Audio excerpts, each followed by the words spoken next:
Hello guys, welcome back to our channel BCom simplified. तो आज हम शुरू करने वाले ह्यूमन रिसोर्स मैनेजमेंट की unit 1, that is introduction to HRM. Let's see हम इस यूनिट में क्या क्या पढ़ने वाले हैं। फर्स्टली हम पढ़ेंगे कंसेप्ट, ऑब्जेक्टिव और फंक्शंस क्या है एचआरएम के। Then we'll proceed with role, status और कंपिटेंसीज ऑफ एचआर मैनेजमेंट। उसके बाद हम पढ़ेंगे एचआर पॉलिसीज क्या है, and afterwards we study about evolution of HRM. And lastly हम पढ़ेंगे इमर्जिंग चैलेंजेस क्या हैं एचआरएम के। तो पहले हम समझते हैं कि कंसेप्ट क्या है एचआर मैनेजमेंट का। ह्यूमन रिसोर्स मैनेजमेंट होता क्या है?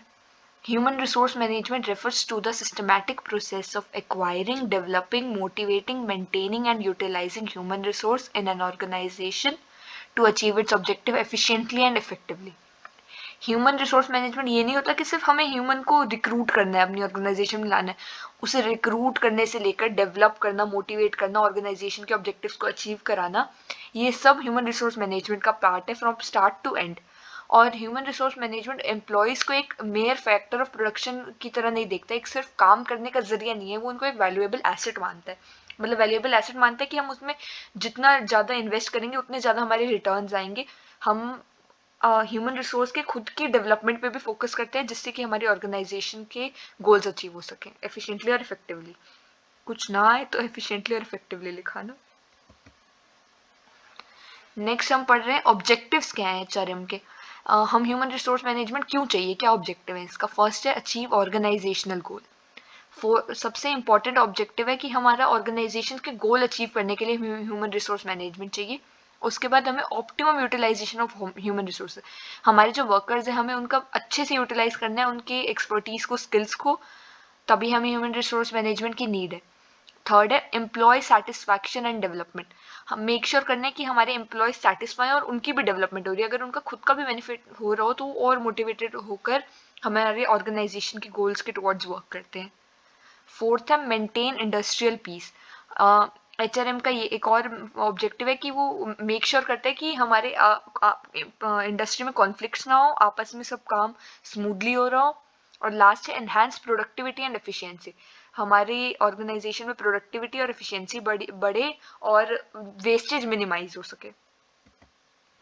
मूविंग ऑन, अब हम पढ़ेंगे फंक्शंस ऑफ एचआरएम क्या है। फंक्शंस दो पार्ट में डिवाइड करेंगे, एक होता है मैनेजरल फंक्शन एंड उसके बाद हम पढ़ेंगे operational functions. First managerial functions क्या है। मैनेजरल फंक्शन, सबसे पहला मैनेजरल फंक्शन है प्लानिंग। प्लानिंग क्या होता है? फॉरकास्टिंग एचआर रिक्वायरमेंट, मतलब देखना कि हमें ह्यूमन रिसोर्स की कितनी रिक्वायरमेंट है ऑर्गेनाइजेशन में। सबसे पहले हम देखते हैं कि हमें कितने कहाँ पर वर्कर्स चाहिए। तो ये पहले इसकी डेफिनेशन रीड करते हैं। The strategic process of ensuring an organization has the right people with the right skills in the right role at the right time to meet business goals, preventing talent shortages or surplus through systematic forecasting, analysis and action plan for hiring, training and development। तो हम इससे पूरा plan बनाते हैं कि कहाँ किस area में हमें किस स्किल वाले वर्कर की नीड है और किस टाइम पे नीड है। और हम ये भी मेक श्योर करते हैं कि हमारे पास कोई एक्सेस में ह्यूमन रिसोर्स ना हो जो वेस्ट जा रहा हो, या हमारे पास कहीं पे शॉर्टेज ना हो। नेक्स्ट हमारा है मैनेजर फंक्शन ऑर्गेनाइजिंग। अब नाउ दैट हमने रिक्रूट कर लिया, हमने देख लिया कहाँ किसे हमें नीड है, कैसे वर्कर की, तो अब हमारे को ऑर्गेनाइज करना है उन वर्कर्स को ऑर्गेनाइजेशन स्ट्रक्चर में, कि हम सबको असाइन करेंगे। डिफाइनिंग रोल्स एंड अथॉरिटी, सबकी रोल्स और अथॉरिटी असाइन कर देंगे कि आपका ये काम है, आपका ये रिलेशनशिप है, ये आपके सबॉर्डिनेट है, ये आपके सुपीरियर है, उनको उनके रोल्स असाइन कर देने। डेफिनेशन पढ़ते हैं। The crucial management function of designing the structure, roles and relationships to effectively deploy human resource to achieve company goal involving work division, delegation, establishing authority, chain of command and ensuring coordination। ये था हमारा second function. Third है हमारा directing. Directing क्या होता है? Motivating और guiding employees. Now that हमने एम्प्लॉय रिक्रूट कर लिए, उनको उनकी रोल्स ड्यूटीज असाइन कर दी, अब उनको डायरेक्ट करेंगे कि उनको किस डायरेक्शन में वर्क करना है, उनको मोटिवेट करेंगे, गाइड करेंगे कि कैसे वो अच्छे से काम कर सकते हैं ताकि वो ऑर्गेनाइजेशन के गोल्स और ऑब्जेक्टिव्स को अचीव करने में हेल्प कर पाए। डेफिनेशन बढ़ते हैं। Involves manager guiding, leading, motivating and supervising employees to ensure task are performed effectively and goals are achieved. अब हमारा फोर्थ मैनेजरल फंक्शन है evaluating performance and correcting deviations. अब हमने कर लिया, रिक्रूट कर लिए, उनको ड्यूटीज असाइन कर दी, मोटिवेट कर दिया कि ऐसे ऐसे काम करना है। अब देखते हैं कि हम वो काम कैसा कर रहे हैं, उनकी एक्चुअल परफॉर्मेंस क्या है, वो हम इवेलुएट करते हैं। और हमारे कुछ स्टैंडर्ड सेट होते हैं कि हमें चाहिए हमारा काम ऐसे हो। बट अगर हम एक्चुअल में जब परफॉर्मेंस इवेलुएट करते हैं, कुछ हमारे को चेंजेस दिखते हैं कि काम बिल्कुल हमारे स्टैंडर्ड की तरह नहीं हो पा रहा, कुछ डेविएशंस हैं, कुछ गड़बड़ है, तो उनको ठीक करने के लिए हम करेक्टिव एक्शंस लेते हैं कि कैसे हम बेटर कर पाएंगे। डेफिनेशन पढ़ते हैं। The process of monitoring, measuring and evaluating employee performance and HR functions against set standards to ensure they align with organizational goals, taking corrective actions to fix deviation and optimize efficiency, cost and productivity. ये है हमारा controlling. हमारे यहाँ ये चार थे manager function. अब हमारे हैं ऑपरेटिव फंक्शन। ऑपरेटिव फंक्शन क्या होते हैं, जो हमारे डे टू डे ऑपरेशंस में यूज होते हैं, क्या क्या मैनेजर के फंक्शंस होते हैं। फर्स्ट होता है प्रोक्योरमेंट। प्रोक्योरमेंट क्या होता है, एम्प्लॉय का रिक्रूटमेंट, सिलेक्शन, प्लेसमेंट, मतलब उनको पहले तो ढूंढना, एम्प्लॉयज को सिलेक्ट करना और कहाँ कहाँ किस किस जगह किस किस रोल्स में प्लेस करना, ये है प्रोक्योरमेंट। नेक्स्ट ऑपरेटिव फंक्शन है हमारा डेवलपमेंट।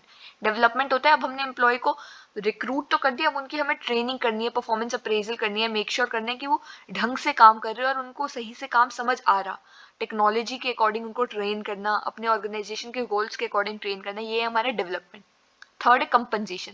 एक और फंक्शन होता है कि कंपनसेशन, हमें उनकी वेजेस सेट करनी है और वेजेस के ओवर एंड अबव जो हम उन्हें बेनिफिट दे रहे हैं, जैसे इंसेंटिव, बोनस, अगर वो और अच्छा काम कर रहे हैं तो इससे वो और ज्यादा मोटिवेटेड रहते हैं। ये सब किसके अंदर आता है, कंपनसेशन के।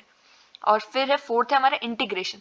हमें मेक श्योर करना है कि सारे डिपार्टमेंट्स एक साथ अच्छे से काम कर रहे हैं, सारे एम्प्लॉयज एक साथ अच्छे से काम कर रहे हैं, कोई कॉन्फ्लिक्ट नहीं अराइज हो रहे ऑर्गेनाइजेशन में और हारमोनियस वे में सारे काम हो रहे हैं।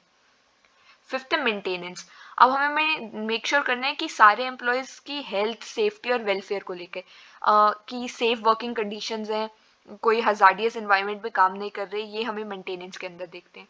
सिक्स्थ है सेपरेशन। अब जब रिक्रूट करा, डेवलप करा, उनको सारा कुछ वर्किंग के थ्रू काम करा, अब जब वो आफ्टर अ पॉइंट रिटायर होते हैं ऑर्गेनाइजेशन से, उसके रिगार्डिंग जो हमारी फंक्शंस होते हैं वो सेपरेशन के अंदर आते हैं। और कभी कभी रिजाइन भी कर देते हैं वो, और या कभी कभी ले ऑफ भी होता है जब हम खुद ही उनको निकाल देते हैं, जैसे कि हमारे पास एक्सेस ह्यूमन रिसोर्स है, तो वो सब किस में आता है, सेपरेशन के अंदर। Next we'll study role of HR manager. HR manager का रोल क्या है। एचआर मैनेजर का मल्टी डायमेंशनल रोल है मॉडर्न ऑर्गेनाइजेशन में। मल्टी डायमेंशनल मतलब वो एक एक डायमेंशन से सीमित नहीं, एक रोल नहीं है, उसके कई सारे रोल है। जैसे कि पहला रोल है स्ट्रैटेजिक पार्टनर। ये हमारी ह्यूमन रिसोर्स की स्ट्रैटेजी और बिजनेस की स्ट्रैटेजी को अलाइन करता है, कि उन्हें कॉमन डायरेक्शन देता है कि वो हम एक डायरेक्शन में गोल्स अचीव कर पाए। सेकेंड है चेंज एजेंट। अब जैसे कि ऑर्गेनाइजेशन में चेंजेस आते रहते हैं, जैसे टेक्नोलॉजी में चेंज आ रहा है, अब वर्कर्स को हमें उन टेक्नोलॉजी के अकॉर्डिंग चेंज करना पड़ेगा, उनको अडेप्ट करना पड़ेगा न्यू एनवायरनमेंट में। तो ये एचआर मैनेजर की रिस्पॉन्सिबिलिटी है कि वो इजीली अडेप्ट कर पाए और चेंजेस से एडजस्ट कर पाए। तो HR manager is a change agent. Employee champion. HR manager employee champion भी है, वो एम्प्लॉयज के इंटरेस्ट को रिप्रेजेंट करता है, एम्प्लॉयज की बात हायर लेवल मैनेजर्स के आगे रखता है, इसलिए वो एम्प्लॉय चैंपियन है। फोर्थ है administrative expert. HR manager ensure करते हैं कि एफिशिएंटली सारे एचआर ऑपरेशंस हो रहे हैं, तो वो एचआर एडमिनिस्ट्रेटिव एक्सपर्ट भी है। फिफ्थ है कंप्लायंस ऑफिसर। अब कुछ लीगल फॉर्मेलिटीज होती हैं, लेबर लॉज होते हैं कि जरूरी है कि हम उसके अकॉर्डिंग काम कर रहे हैं, तो एचआर मैनेजर इंश्योर करते हैं कि हमारी सारी उसके अकॉर्डिंग कंप्लायंसेस है या नहीं। नेक्स्ट विल स्टडी स्टेटस क्या है एचआर मैनेजर का ऑर्गेनाइजेशन में। मॉडर्न ऑर्गेनाइजेशन में टॉप मैनेजमेंट का बात होती है, तीन लेवल होते हैं ऑर्गेनाइजेशन के, टॉप, मिडिल और lower. HR manager top management का पार्ट होता है और ये स्ट्रैटेजिक डिसीजन मेकिंग में इन्वॉल्व होता है और ये लिंक की तरह काम करता है, act as a link between management and employees. जो हमारे हायर लेवल सुपीरियर्स हैं उनके बीच में और वर्कर्स के बीच में एक लिंक की तरह काम करता है, उनकी कम्युनिकेट करने में हेल्प करता है। और ये इसका स्टेटस इवॉल्व हो चुका है। पहले क्या था, इनिशियली अर्लियर डेज में होता था कि ये सिर्फ वेलफेयर ऑफिसर है। वेलफेयर ऑफिसर मतलब ये सिर्फ एम्प्लॉयज के वेलफेयर के रिगार्डिंग काम करता है, एम्प्लॉयज की डेवलपमेंट हो ऑर्गेनाइजेशन में, उनके साथ कुछ गलत ना हो, लेबर लॉज अच्छे से देखे जाएं। बट अब ये इवॉल्व होकर स्ट्रैटेजिक लीडर भी बन चुका है। स्ट्रैटेजिक लीडर मतलब कि ऑर्गेनाइजेशन की गोल्स वगैरह से एचआर गोल्स को अलाइन करने में मदद करता है और स्ट्रैटेजाइज करता है कि कैसे हम अच्छे से काम कर सकें। अब हम पढ़ेंगे कंपिटेंसीज of HR manager. HR manager में क्या क्या स्किल्स, क्या क्या कंपिटेंसीज होनी चाहिए। पहला है टेक्निकल कॉम्पिटेंसीज, उसको पता होना चाहिए कि नॉलेज होनी चाहिए एचआर लॉज की, पॉलिसीज की, टूल्स की, उसको ये सब टेक्निकल नॉलेज होनी चाहिए।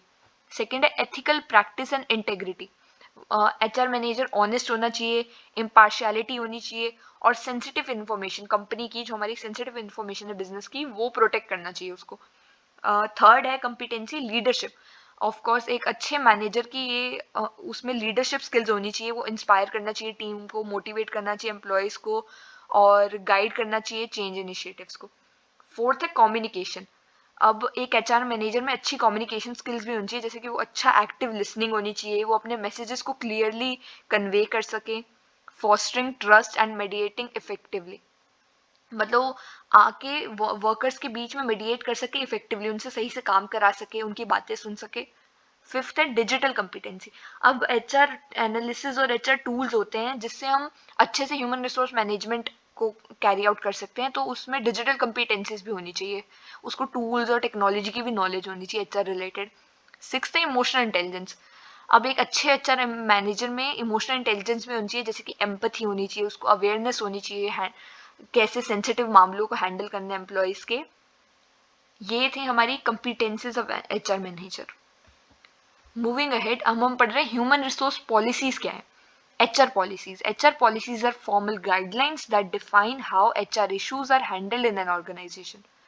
ये हमें डिफाइन करता है कि हमारी ऑर्गेनाइजेशन में एचआर जो भी ह्यूमन रिसोर्स से रिलेटेड इश्यूज हो रहे हैं उसको कैसे हैंडल करना है। ये kind of like a broad framework है कि हमें बता देते हैं कि कुछ ऐसा हो तो आप ऐसे इस डायरेक्शन में आपको सॉल्यूशन निकालना है। ऑब्जेक्टिव्स क्या है एचआर पॉलिसीज के, क्यों हम एचआर पॉलिसीज की नीड है।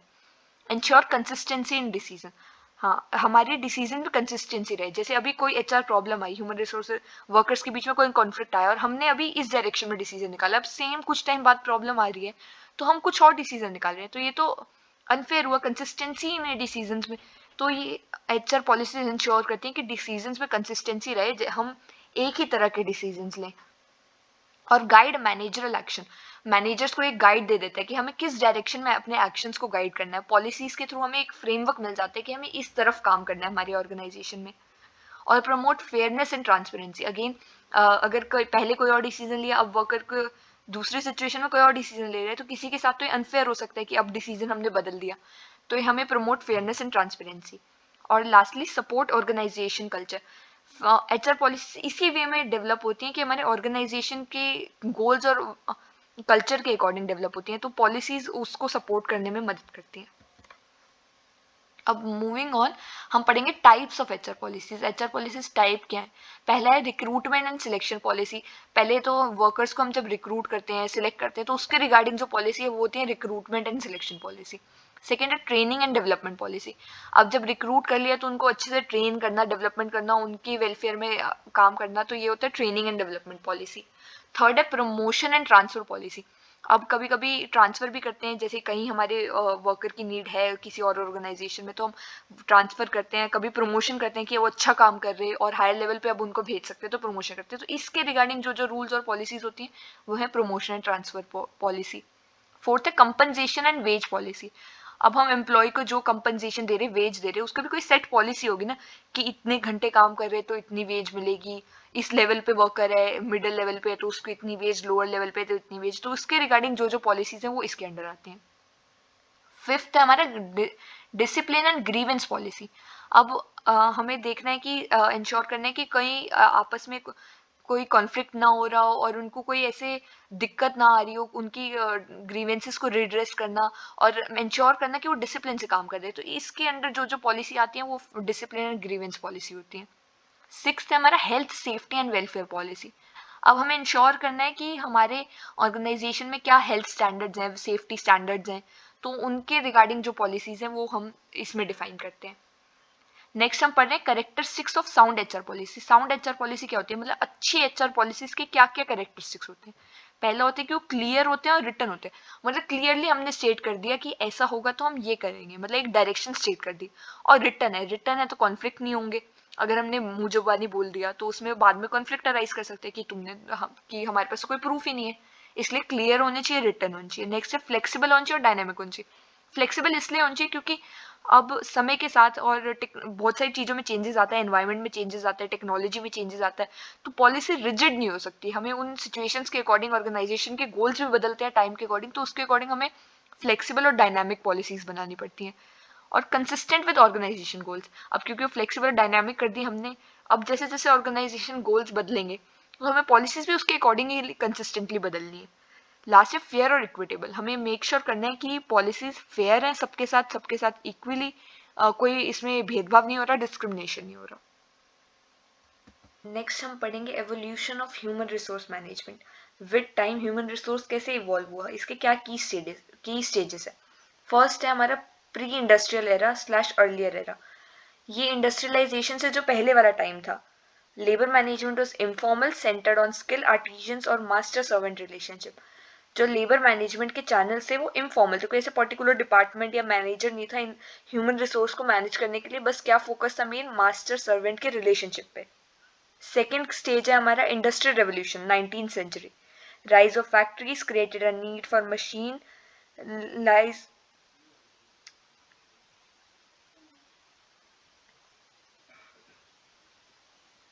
अब हम पढ़ेंगे evolution of human resource management. की स्टेजेस क्या है ह्यूमन रिसोर्स मैनेजमेंट में जो विद टाइम इवॉल्व हुआ। फर्स्ट है pre industrial slash earlier era. ये इंडस्ट्रियलाइजेशन से पहले वाला टाइम है जब labour management was informal, centred on skill, artisans और मास्टर सर्वेंट रिलेशनशिप। इस टाइम पे कोई पर्टिकुलर मैनेजमेंट नहीं थी ह्यूमन रिसोर्स को मैनेज करने के लिए, इनफॉर्मल चैनल्स थे और सेंटर्ड किस पे ज़्यादा ध्यान था, मास्टर सर्वेंट के रिलेशनशिप पे। सेकेंड स्टेज है हमारा industrial revolution slash 19th century. Rise of factories created a need for managing large workforce, leading to basic recruitment and control, but with harsh conditions, labor treated as machine. Industrial revolution हुई तो factories बढ़ी तो workforce भी ज़्यादा हो गई। अब उनको मैनेज करने के लिए हमें कुछ पॉलिसीज लगनी पड़ी रिक्रूटमेंट और कंट्रोल की, बट ये भी बहुत हार्श कंडीशंस के साथ लगी और लेबर को मशीन की तरह ट्रीट करा जा रहा था, बस उनसे काम निकलवाया जा रहा था। थर्ड हमारा फैक्टर्स इन्फ्लुएंसिंग एवोल्यूशन। ये एवोल्यूशन के पीछे फैक्टर्स क्या क्या रिस्पॉन्सिबल थे। पहला है ग्लोबलाइजेशन। ग्लोबलाइजेशन क्या है, अब जैसे जैसे ट्रेड बैरियर्स हटे, हम इंपोर्ट एक्सपोर्ट करने लगे और कंट्रीज के साथ, और हम और कंट्रीज के वर्क फोर्सेस को आउटसोर्स करने लगे, तो अब डिफरेंट तरह की डाइवर्सिटी आ गई हमारे लेबर्स में, तो इनको मैनेज करने के लिए भी डिफरेंट डिफरेंट पॉलिसीज लानी पड़ी। तो ये एक फैक्टर एवोल्यूशन के पीछे। नेक्स्ट है टेक्नोलॉजिकल एडवांसमेंट। अब टेक्नोलॉजी बदलेगी तो लेबर्स को, वर्कफोर्स को भी, एम्प्लॉयज़ को उनके अकॉर्डिंग ही ढलना पड़ेगा, तो उनको अडेप्ट करने के लिए भी डिफरेंट डिफरेंट पॉलिसीज लानी पड़ी। थर्ड है हमारा चेंजिंग एम्प्लॉय एक्सपेक्टेशन। अब एम्प्लॉय की एक्सपेक्टेशन भी बदलती रहती है। इनिशियली क्या होता था, एम्प्लॉय को क्या चाहिए, एक वर्कर को क्या चाहिए कि उसे बस वेज मिल जाए। अब लोगों को, कुछ लोग डिमांड करते हैं कि उन्हें सोशल स्टेटस मिले, उन्हें जॉब सिक्योरिटी मिले। तो जैसे जैसे उनकी एक्सपेक्टेशन बदली, ह्यूमन रिसोर्स मैनेजमेंट में भी एवोल्यूशन की नीड पड़ी। लास्ट है लीगल एंड सोशल चेंजेस। पहले इतनी लेबर लॉज नहीं थे, बट अब लेबर की प्रोटेक्शन, वेलफेयर, सिक्योरिटी के लिए, हेल्थ के लिए बहुत सारे नए नए लॉज लाए जा रहे हैं, तो इनको कंप्लायंस के लिए भी हमें ह्यूमन रिसोर्स मैनेजमेंट का एवोल्यूशन जरूरी था। ये थे हमारे फैक्टर्स इन्फ्लुएंसिंग एवोल्यूशन। अब हम पढ़ेंगे emerging challenges of HRM. Human resource management में क्या इमर्जिंग चैलेंजेस है जो आगे हमें मुश्किल हो सकती है उनको कोप करने में। फर्स्ट है हमारा work place diversity. Work place diversity refers to difference in gender, age, culture, religion, education and abilities. अब एक वर्कफोर्स में बहुत सारे डिफरेंट डिफरेंट तरह के लोग आते हैं, different gender, age, culture, religion, background वगैरह के। इसमें क्या क्या चैलेंजेस फेस होते हैं हमें।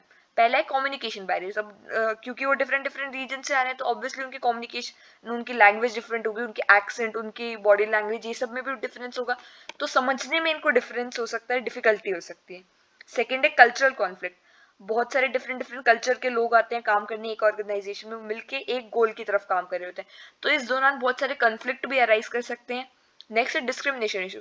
अब जैसे कि हर तरह के बैकवर्ड क्लास के भी लोग आते हैं आगे काम करने, तो कहीं कहीं अभी भी डिस्क्रिमिनेट करा जा रहा है लोगों को उनकी स्किल के बेसिस पे, उनके रीजन, कास्ट वगैरह के बेसिस पे या कलर के बेसिस पे, तो ये डिस्क्रिमिनेशन इश्यूज आते हैं।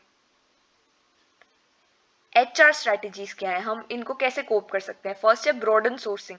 अब हम जहाँ से सोर्स कर रहे हैं लोगों को, जहाँ से हम एप्लीकेशंस इन रिक्रूटमेंट के लिए इनवाइट कर रहे हैं, तो हम अपना सोर्स ही ब्रोडन कर रहे हैं। हम बहुत सारे लोग इंक्लूसिव बन रहे हैं ताकि हर तरह के लोग आगे आ सके और ज्वाइन कर सके।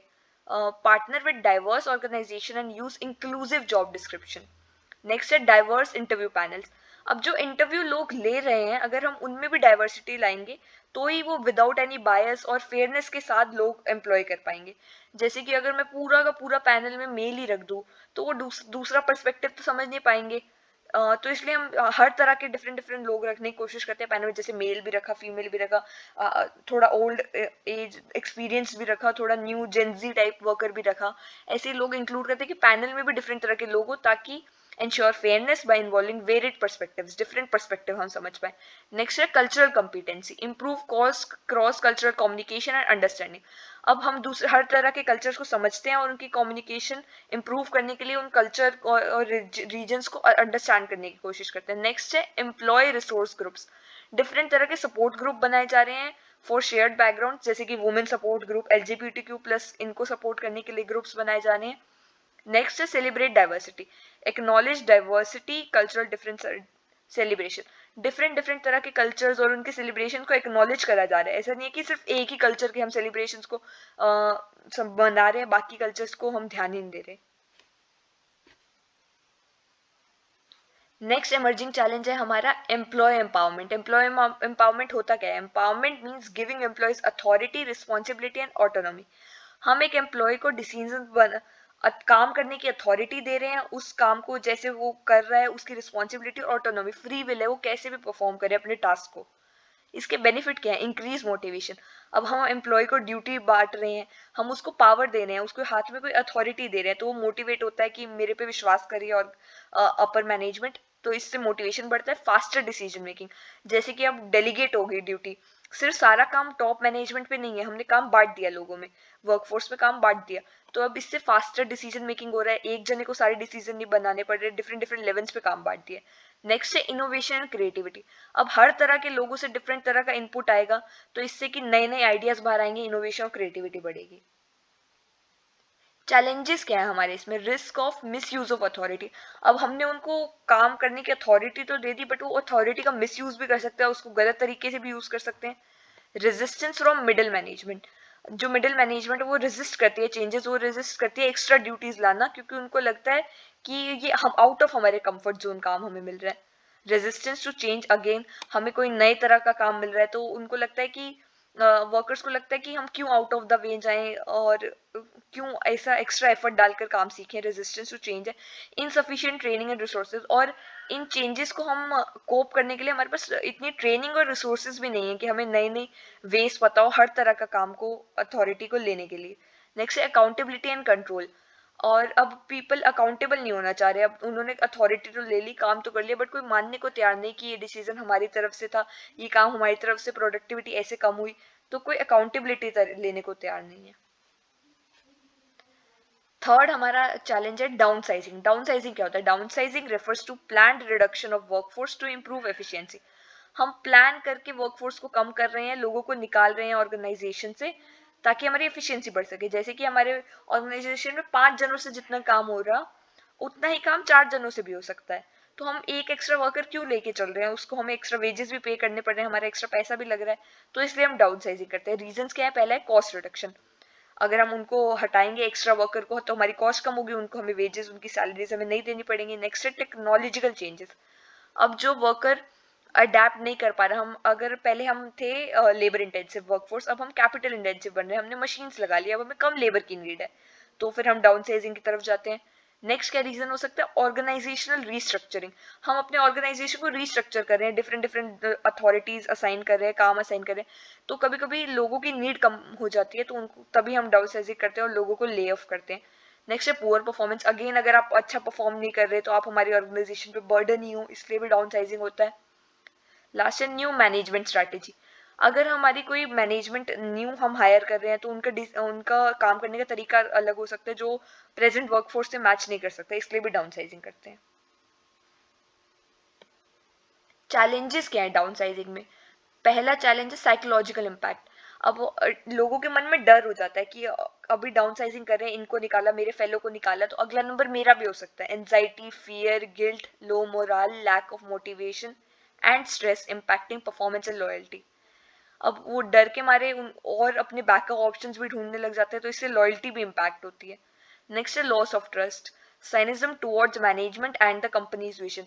अब लोगों के बीच में लॉस ऑफ ट्रस्ट हो जाता है, कंपनी की विजन और एम्प्लॉयज की विजन मैच नहीं कर पाती। नेक्स्ट है इंक्रीज वर्कलोड। अब डाउनसाइजिंग कर दिया तो बचे हुए स्टाफ पे जो वर्कलोड है वो ज्यादा आ जाता है, तो उनको स्ट्रेस होता है एक्स्ट्रा काम करने की वजह से।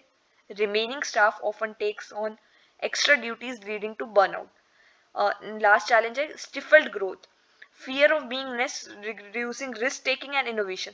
अब उनको लगता है कि नेक्स्ट हम हो सकते हैं, तो इसलिए वो रिस्क नहीं लेते, अपने काम से काम रखते हैं, इनोवेशन नहीं लाते। हमारा चैलेंज है voluntary retirement scheme, VRS.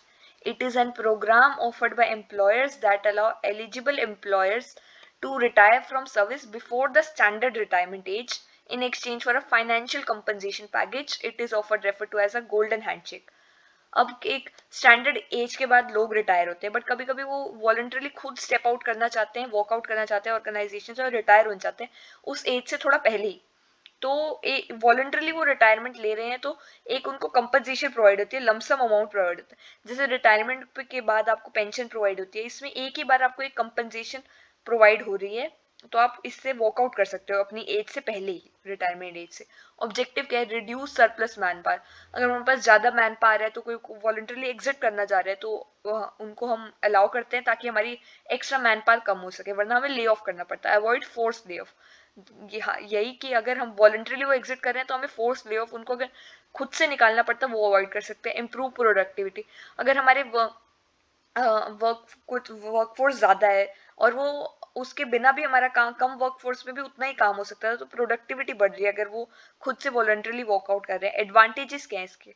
Non conflictual exit, वो वॉलंटरली क्योंकि खुद से स्टेप आउट कर रहे हैं, तो कोई कॉन्फ्लिक्चुअल एग्जिट नहीं है, विलिंगली हो रहा है। Cost saving in the long run में हमारी कॉस्ट सेविंग में हेल्प करता है, क्योंकि अगर वो आफ्टर रिटायरमेंट एज वो रिटायर होते हैं, तो हमें उनको पेंशन देनी पड़ती है, और अब लमसम अमाउंट क्या पता हम जो उनको पेंशन दे रहे अक्रूड पेंशन, वो उससे कम हो लमसम अमाउंट, क्या पता। चैलेंजेस क्या है VRS में? फर्स्ट है high cost, servants packages can be very expensive, sometimes outweighing saving. जो हम उनको लमसम अमाउंट दे रहे हैं अभी, वो कभी कभी इतने एक्सपेंसिव हो सकते हैं कि जितना हम सेव कर रहे हैं वो उससे भी ज्यादा हो सकते हैं। Loss of talent and knowledge, जरूरी नहीं है कि हमेशा ऐसे एक्सेस मैन पावर ही वॉलंटरली एग्जिट करे। कभी कभी बेस्ट एम्प्लॉयज होते हैं जो हमारे ऑर्गेनाइजेशन के लिए काफी इंपॉर्टेंट होते हैं, वो भी कभी वॉलंटरली स्टेप आउट करना चाहते हैं। Best employees might leave, impacting productivity and competitiveness. Next है इंक्रीज वर्कलोड एंड मोरल। अब कुछ लोग वॉलंटरली रिजाइन कर रहे हैं, जो बचे हुए एम्प्लॉयज हैं उन पे काफी काम आ जाता है और उनको स्ट्रेस और इनसिक्योरिटी हो जाती है। Remaining employees face heavier load leading to stress and insecurity. Last challenge है legal and ethical issue, must be fair and transparent to avoid disputes, not a disguise lay off. Legal और ethical issue भी आ सकते हैं, क्योंकि लोग lay off को disguise करने के लिए लोग जबरदस्ती कहते हैं कि एम्प्लॉयज को कि वॉलंटरली तुम रिटायरमेंट लो, तो ये इसमें लीगल और एथिकल इशू भी अराइज हो सकते हैं। नेक्स्ट हमारा चैलेंज है work life balance. Work life balance क्या होता है? Work life balance refers to equilibrium between personal and professional life. हमें काम और घर के बीच में इक्विलिब्रियम मतलब बैलेंस मेंटेन करना है, कि हम दोनों को टाइम और इंपॉर्टेंस दे पाए। इसमें चैलेंजेस क्या है? पहला चैलेंज है lack of flexibility, rigid schedules and lack of remote/hybrid options hinder employees managing personal needs, childcare, appointment, etc. अब क्योंकि रिजिड स्केड्यूल है, हमारे फिक्स स्केड्यूल्स हैं, तो हम अपनी पर्सनल चीज़ों को टाइम नहीं दे पाते। रिमोट और हाइब्रिड ऑप्शंस की लिमिटेशन है। रिमोट क्या होता है? कहीं किसी भी लोकेशन से काम कर लेना। हाइब्रिड क्या होता है? वर्क फ्रॉम होम और वर्क फ्रॉम ऑफिस दोनों पार्शियल प्रोवाइड करना।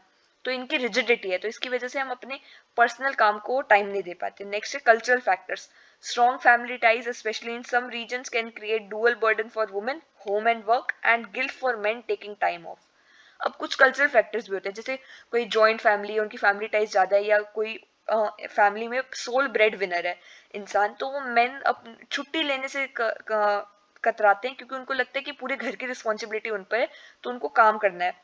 और वुमेन है जो जॉइंट फैमिली में, उनको घर की भी चिंता होती है, बच्चों की देख रेख करनी होती है, तो इसमें उन पे ज्यादा बर्डन पड़ जाता है। High demand and long hours. Global competition pushes for long hours, high output and constant availability, creating pressure. क्योंकि ग्लोबल कंपटीशन है, ऑर्गेनाइजेशन चाहती है कि एम्प्लॉयज हमेशा अवेलेबल रहें, ज़्यादा काम करें, कंपेटिटर से अच्छा काम करना है उन्हें, तो इससे उन पे ज़्यादा प्रेशर पड़ता है और उनको लॉन्गर आवर्स के लिए काम करना पड़ता है। नेक्स्ट है inefficient tech and processes, manual work and poor tools and administrative burden forcing long hours for mundane task. आम से टास्क के लिए भी लोगों को एक्स्ट्रा आवर्स काम करना पड़ता है, जो कि अगर हमारे पास अच्छी टेक्नोलॉजी होती वो इजीली कर सकते थे कम आवर्स में, तो इसलिए भी उन पर बर्डन पड़ता है। एचआर इनिशिएटिव क्या है, हमने क्या इनिशिएटिव ले रहे हैं, ह्यूमन रिसोर्स का इनिशिएटिव ले रहे हैं इसके रिगार्डिंग।